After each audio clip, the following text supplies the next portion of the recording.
Okay, if you've ever hit the wall in a race, you'll know that it doesn't just slow you down, it destroys your race. But imagine if you could not just stop hitting the wall, but you could remove the wall altogether to a point that it no longer exists. Imagine what that will do to your race times, but in turn also your training times. In this video, I'm going to tell you the 4 reasons that you're hitting the wall, and most people know about one of those reasons.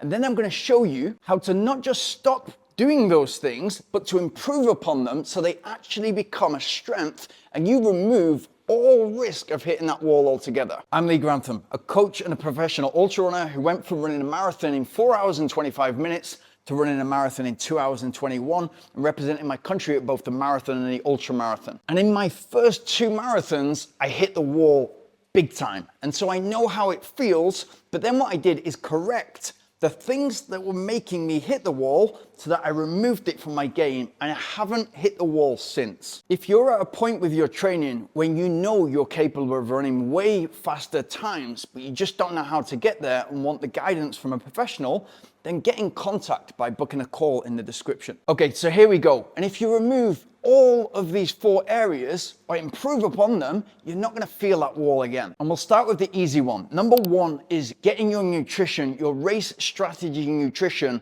right. It's unbelievable, and you can see this all over forums, all over Facebook. I've done all this training, and I still hit the wall at mile 18 or mile 20. And then you look under the bonnet at what the runner is actually doing, and the thing that they're missing is the most simple thing to fix, and that's just the nutrition strategy. If you look at the simple definition of hitting the wall, it's you running out of glycogen. And we've got about 2 hours worth of glycogen stocks so long as we're well trained enough.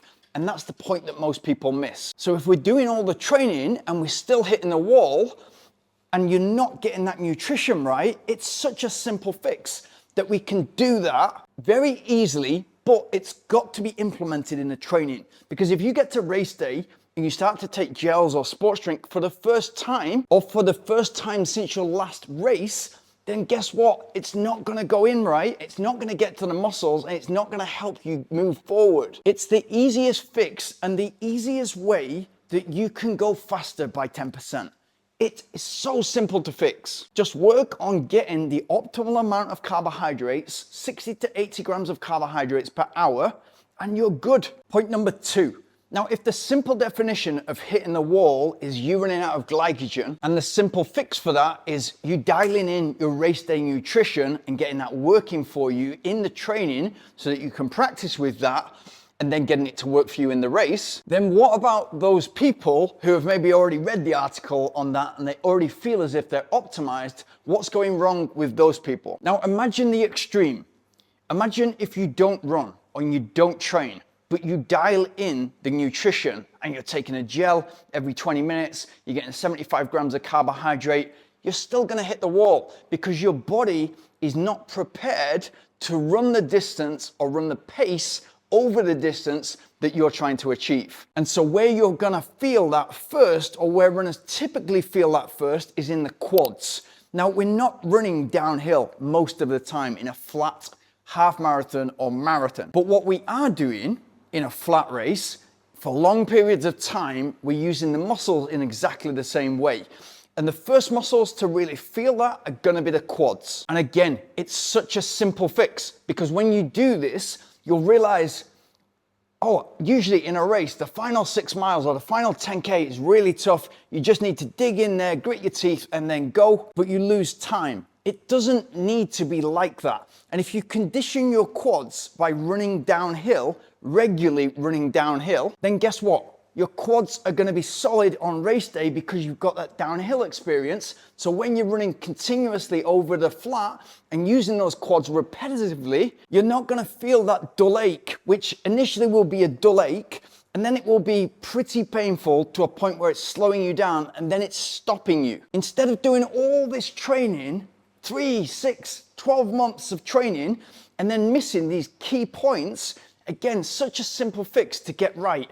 Do your hill repeats and run down the hill, condition the quads, and if you get that right, along with your race day nutrition, and both of those are working for you, you're flying, and your only focus is to hold pace and finish fast in that final third of the marathon. We got Boston Marathon in 4 weeks' time, but because the course is so obviously downhill for the first 8 miles, then people are conditioning their quads to get ready for that race, when in actual fact, we should be getting our quads ready, conditioning the quads for all marathons. Number 3, now if you get 1 and 2 working for you, you are well on your way to removing that wall. But this next couple of points are just going to remove it altogether. You'll never see the wall again. A big mistake I see is runners will go out and run long, slow distance. They'll go out and do a long endurance runs in zone 2, which is great because they're building aerobic base, they're building the size of their engine, and maybe they'll then go in interval running and do faster than race pace. And so they'll also be building the top end. What runners are often missing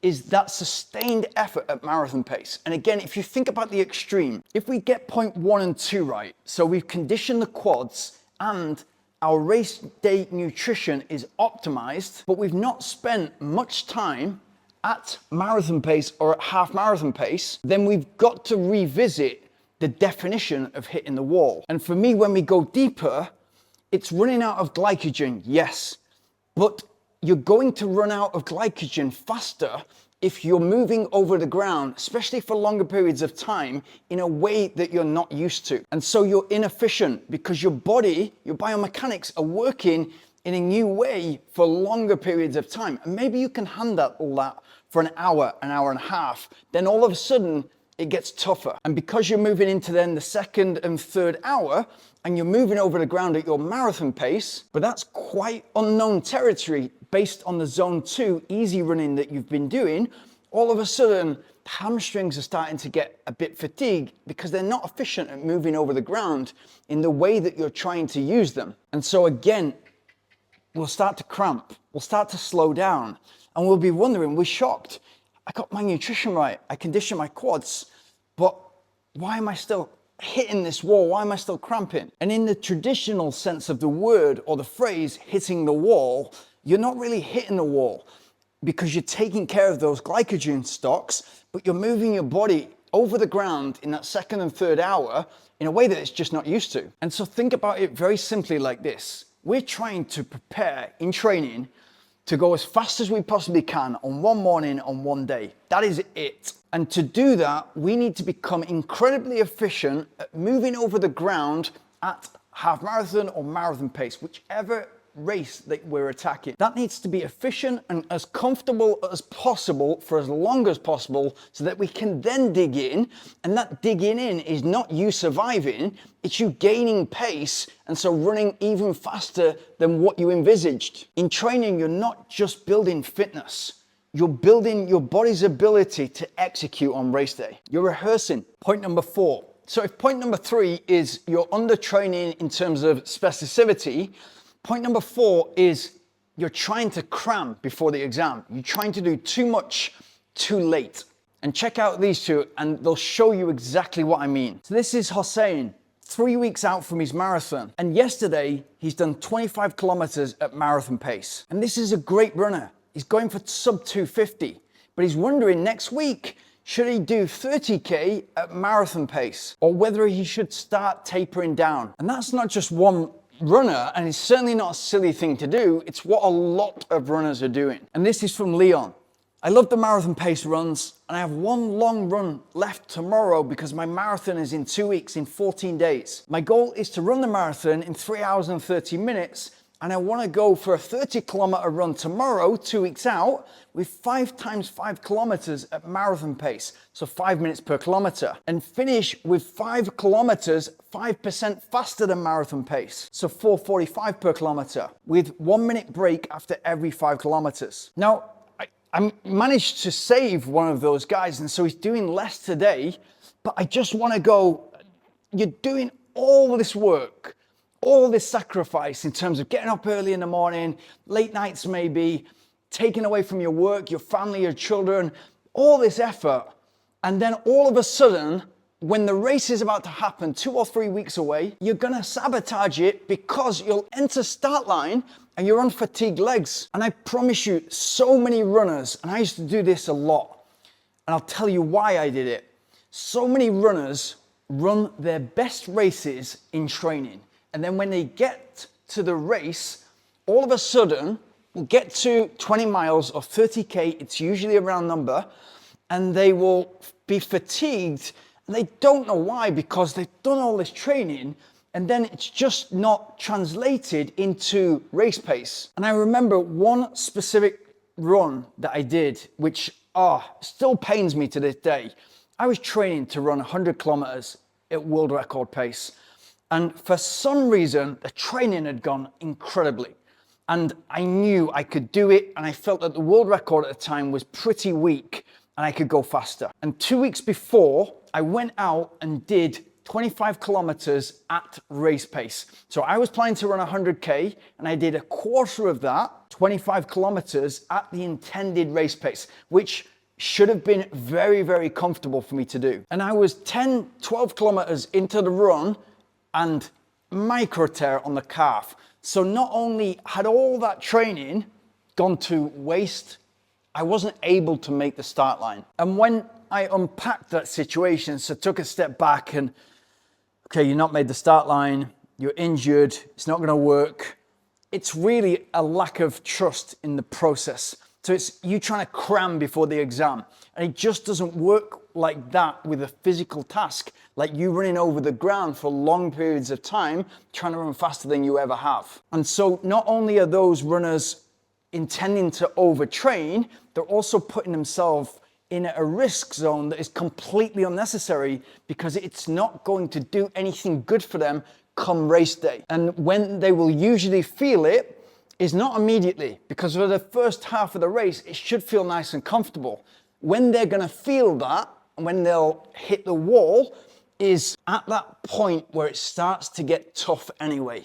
That's when they'll really notice it, because it'll be exacerbated because they've overtrained too close to the race. And so sometimes when you feel fatigue later on in the race, it's not you underperforming or not able to do the task, it's you not appreciating that the task is to run as fast as possible on one morning on one day, which means we've got to get fit, we've got to get fresh, and then we've got to execute. And so if you're getting fatigued, ask yourself, when was the last time I really went heavy on my body? If that's 2 weeks, 3 weeks ago, it's probably that's done it. So imagine these 4 areas. We're going to dial in the nutrition, and that's the simple part. You probably already know about that part.